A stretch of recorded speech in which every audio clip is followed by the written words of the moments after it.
Cut something on the Epilog laser helix. So to get started,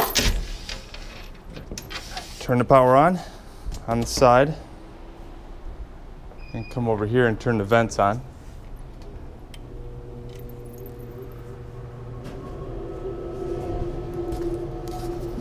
Got a piece of cardboard here. Look up here, we have a piece of sample cardboard that shows the different types of raster and vector. So it kind of fades off. And the raster at the very end is this webbing, and you could just kind of go like that and it disintegrates. This is the type of raster I want for cardboard. 60 and 100. Okay, so we're first going to raster this and then we're going to cut it. That way I'll show you both worlds.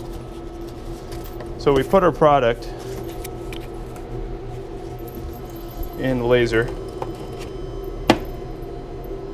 and up here there's a stack of neodymium magnets. This is exactly 2 inches. So what we're going to do is hit focus on this, put this stack right here, and make sure that it lines up with the head. If it doesn't, we can press the down arrow, which will drop the bed, and the up arrow to adjust it.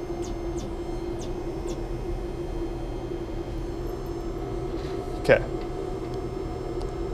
There was an auto feature on this. I find it quite interesting to actually use the magnets instead. Okay, so we turn the pointer on. That'll turn the red dot. We'll hit reset, XY off, and go, so we can move the print head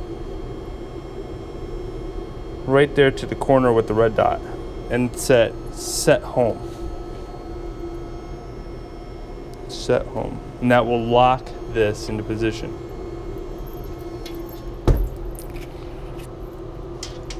Then we come over to the computer and we pull up our document in Illustrator.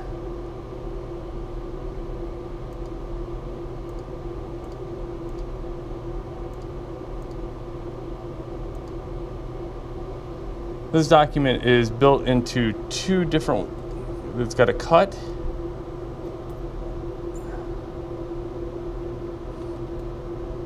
and it's got a raster layer. So I'm going to go to the raster layer first and run a raster job for you. So these are just black and white print. Go to setup.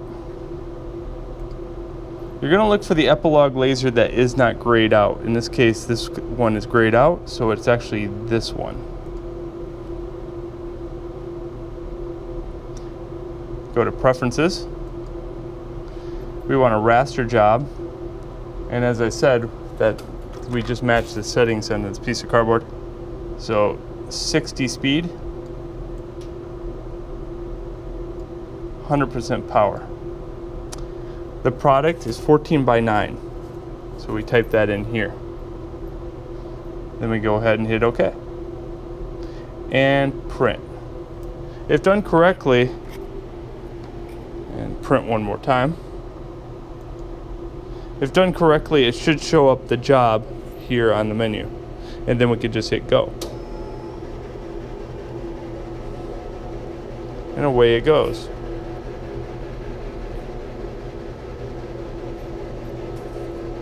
Now if you ever want to adjust the speed, you can go to speed and we can drop this down. The further you drop it, the more burn it goes. So it's dragging the laser across much slower.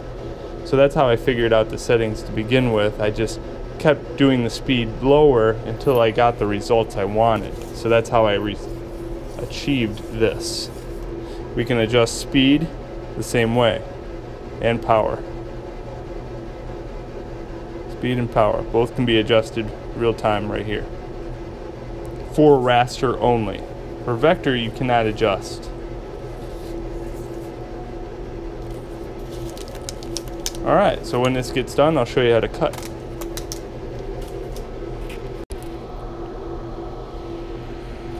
For a cut example, one comes over here to the computer, turns on the cut layer. Make sure the lines, this is a common thing that gets missed by all students. So I'm going to unlock this layer. Make sure your lines are 0.001 IN. So you have to type that in, 0.001 IN. Then you go File, Print, Setup. Again, make sure you're looking for the version that is not ghosted out. Log Engraver. Go to Preferences. We'll go to Vector this time, and we'll look at our settings. For cardboard, this specific cardboard, mind you, 45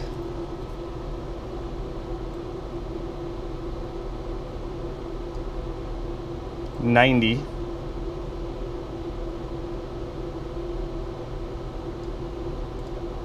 and then I always put the frequency up as 5,000.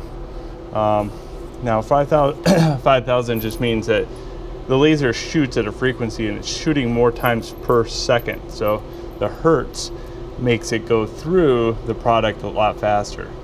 Okay, at sorry, more times per second. Okay, so 14:9 vector. Hit OK. Hit print and hit print.